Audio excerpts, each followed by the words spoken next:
Hey everyone, Kyle once again, and welcome back to the next episode review of Guild Receptionist, episode 3. And I would say this is already the best one I've seen yet.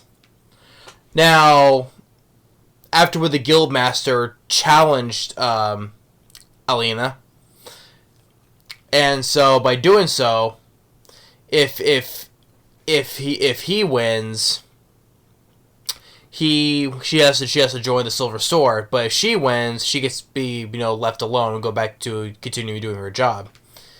So he does his skill he did previously was like he said rewind, but he can also freeze time as well. So he freezes time, but she was able to break through it because of her skill. And now because of that, he just already surrenders because he can see what she can do, what her skill is. So he surrenders immediately, and that's that.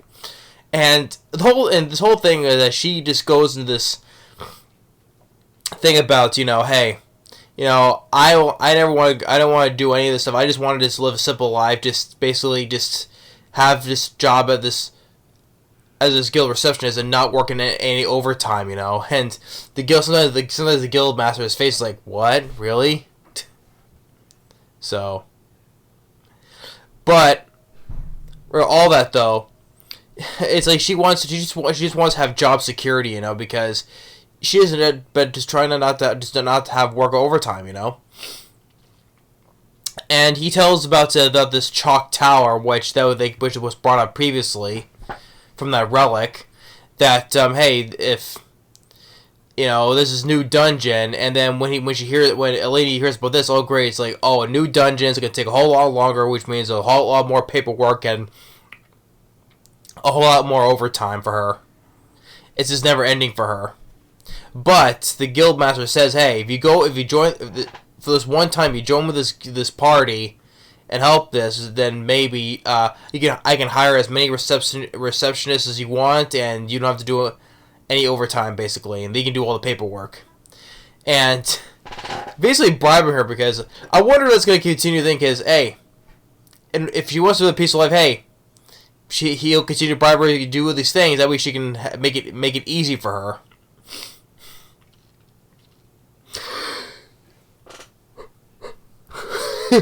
So, I mean, it's just like, yeah, I think that shit would be like that made it easier for her.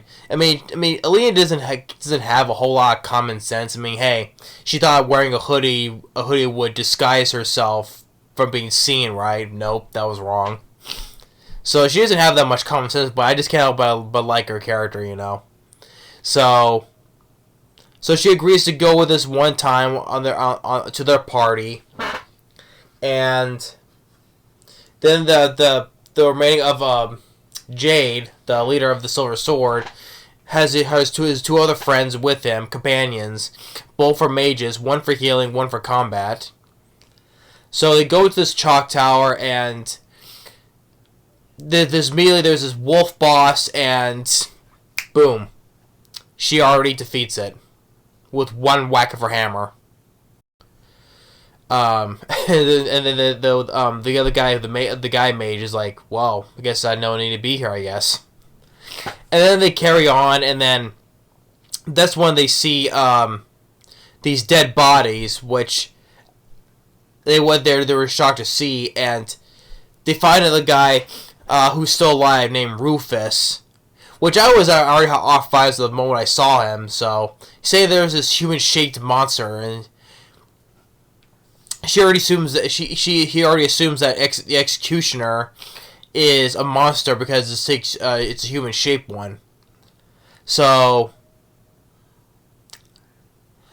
for now they retreat back, and the guy is throwing a temper tantrum. Hey, I want to go back and do this, all that. So he's throwing a little temper tantrum anyway. And then we get the whole backstory of why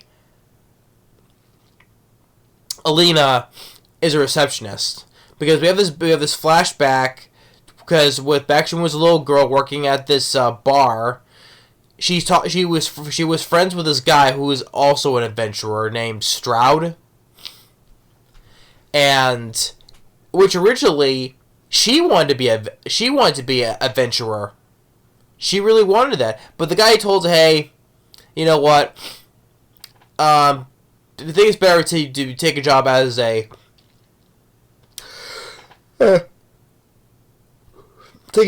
receptionist because it's a much more safer job for you, right?"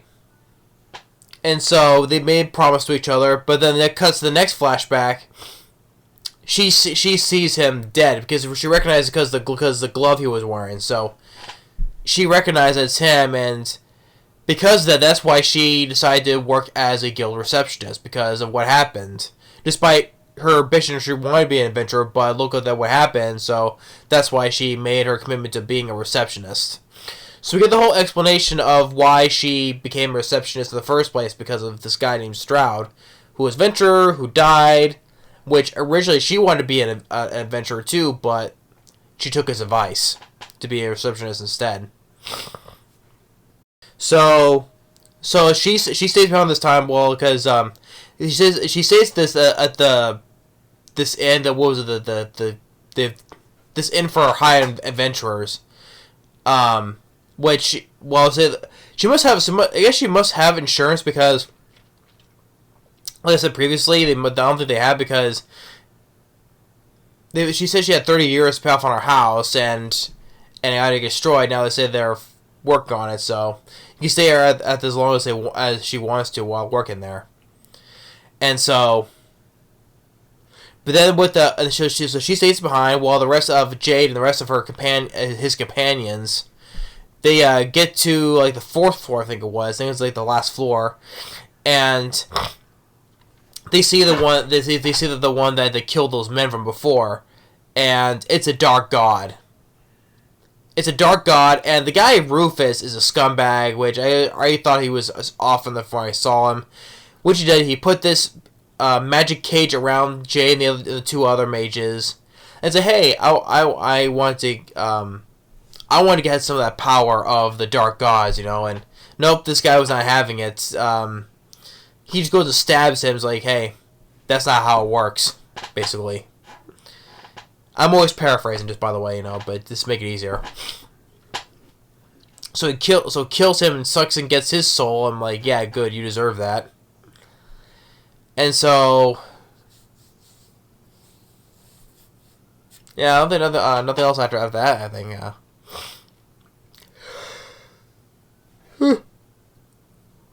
Sorry.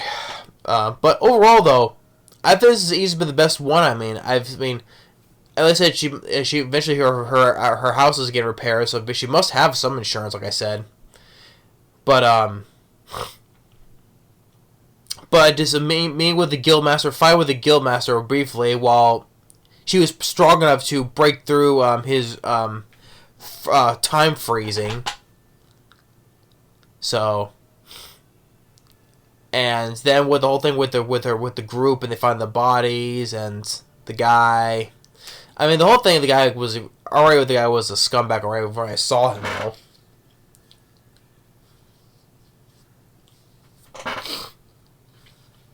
But overall, it was a very fun experience, and we got a fun episode. I would say the best one I've seen. We got the whole backstory of Alina's becoming from going from adventurer to receptionist. So at least we got that explanation. But overall, yeah, it was still a very fun episode. I think this is the best one so far, episode of this series. Maybe there'll be more next week when they'll be better, though. But right now, it's the best one I've seen. Because I really enjoyed it, and just like I said, yeah. But that's episode 3 of Guild Receptionist. Thanks for watching. Stay tuned for the next one, and we'll see you next time. And like I said, all this because she did all this because she didn't want to work no overtime. So yeah, but she lacks common sense, but at the same time you can't help but like a character like I have. So thanks for watching. Stay tuned. Later.